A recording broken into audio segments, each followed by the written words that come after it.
Brad Rob here, and today I'm going to show you how I wired my LED light to my high beams. That way when I switch my high beam switch on, it makes my LED come on. That way I don't have to add an extra switch to the car. What I've done is I've went to my local auto parts store and bought an amp install kit.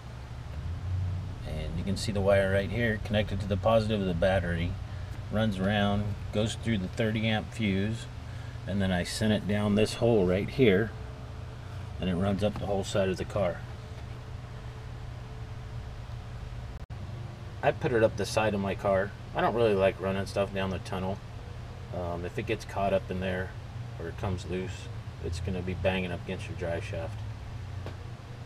As you can see now, it comes right up the side of my car, right there.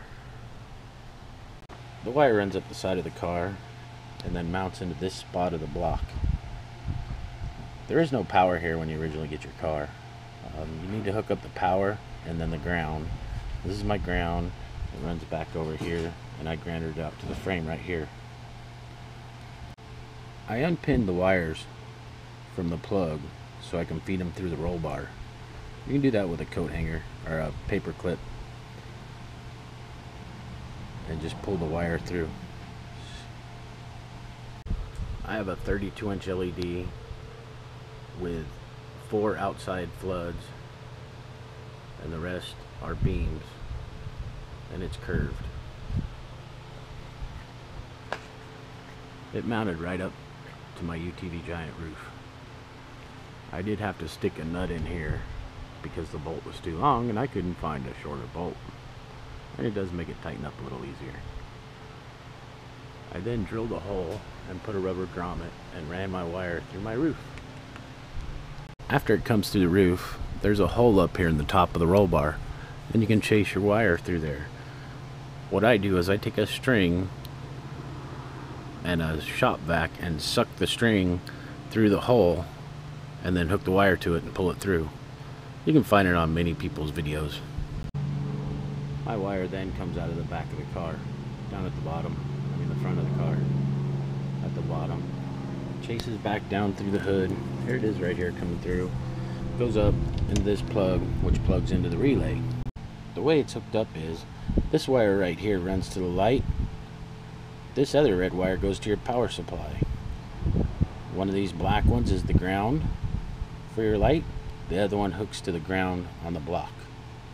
The white wire is the trigger wire, which triggers the relay and makes the power go through it.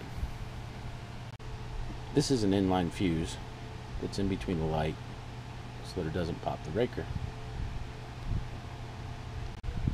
As you can see in the block, the only thing I use my accessory for is to charge my tablet.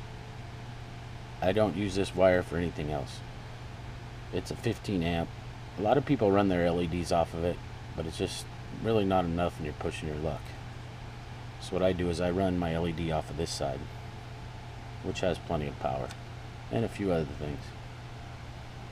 So what you're going to do is take the white wire, which is the trigger wire for the relay. This depends on what kind of relay you have, because some of them are different coated color wires. And I fished it through, pushed it through the hole here, and I pulled my dash panel up. This is your high and low beam switch right here, and if you tie it into the yellow wire, that's your high beam wire. So when I flip my high beams on, it generates power to this wire, which in turn kicks on this relay and fires up my LED. If I take my high beam switch and turn my headlights on, my headlights come on. If I hit it to high beam, my LED comes on. Here's my headlight. There's my LED. This is just a basic LED, nothing special, but it does light up the trail really well. As you can see in my car, I only have one switch. This switch turns on my amp, my chase light, and my whips. My LED is controlled through my high beam switch. And probably add a couple more, but right now that's all I need.